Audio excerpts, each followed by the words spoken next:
Good morning, student. Myself, Preeti Kohli, will be explain chapter number first, the Indian Constitution. इसमें आज हम पढ़ेंगे की फीचर्स ऑफ इंडियन कॉन्स्टिट्यूशन, भारतीय संविधान की विशेषताएं.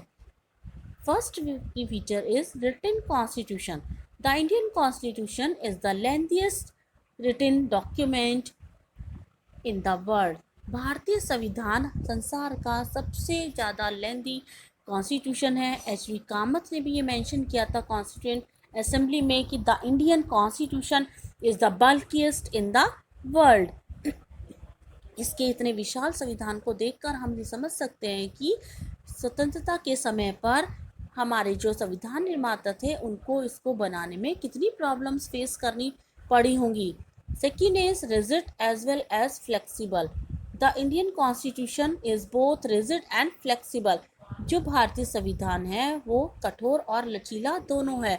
इसका कुछ पार्ट हम इजीली इसमें अमेंडमेंट कर सकते हैं, कुछ पार्ट में इजीली कर सकते हैं, जैसे कि इसमें संसद के 2/3 बहुमत के सदस्य ही इसमें मिलकर अप्रूवल इसको करवा सकते हैं.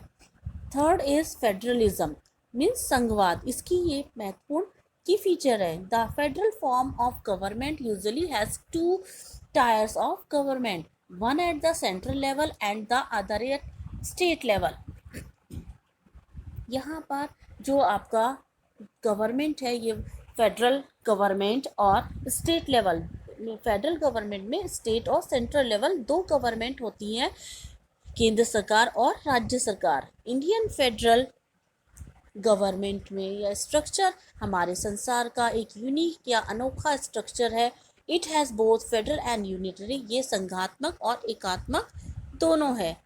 इन द फेडरल गवर्नमेंट या फेडरल फॉर्म ऑफ गवर्नमेंट में इसमें 2 लेवल होते हैं. एक आपका सेंट्रल गवर्नमेंट है जो नेशनल लेवल पर होती है, स्टेट गवर्नमेंट जो प्रोविंशियल या प्रांतीय लेवल पर होती है, और इसमें जो जुरिडिक्शन है या न्यायपालिका वो भी स्वतंत्र शक्ति एंजॉय करती है, स्वतंत्र शक्ति रखती है. Next is parliamentary form of government, संसदात्मक सरकार का रूप. इट मीन्स कॉन्स्टिट्यूशन में पार्लियामेंट्री या संसदात्मक सरकार होती है.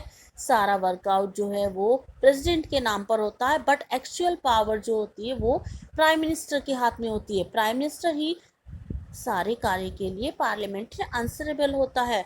और अगर नो कॉन्फिडेंस पास हो गया या बिल पास हो गया तो यहाँ पर पूरी पार्लियामेंट को या पूरी गवर्नमेंट को ही रिज़ाइन देना होगा. अगर पार्लियामेंट में नो कॉन्फिडेंस मोशन पास हो गया तो पूरी गवर्नमेंट को रिज़ाइन करना होता है. The next is division of power. The 3 organs of the Indian government are legislature, executive and judiciary. हमारे यहाँ पर शक्तियों का विभाजन भी किया गया है. इसमें जो 3 ऑर्गन्स हैं भारतीय संविधान के वो विधान परिषद, कार्यपालिका और न्यायपालिका है.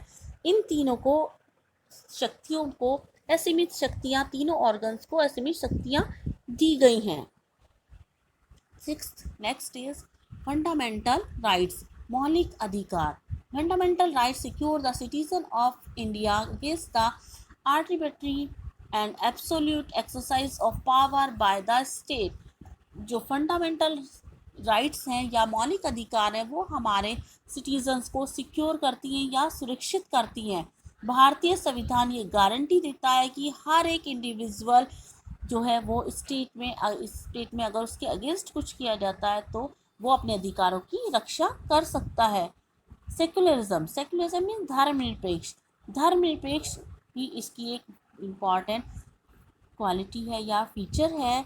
उसके अनुसार या हमारे संविधान के अनुसार it is mandatory that nature of the Indian state will be secular, which means that the state would not official promote any religion. इसका मतलब कि हमारे यहाँ पर जो हमारा संविधान है ऑफिशियली किसी भी एक धर्म को प्राथमिकता नहीं देता, हर एक धर्म को इक्वल माना जाता है. सेकुलर मीन धर्मनिरपेक्ष. इट मीन्स कि हमारे यहाँ पर किसी एक धर्म को मान्यता नहीं है, सभी धर्म को इक्वल राइट है. ऑफिशियली किसी एक धर्म को प्रमोट नहीं किया गया है. सब अपने धर्म को स्वतंत्रतापूर्वक मान सकते हैं। ओके।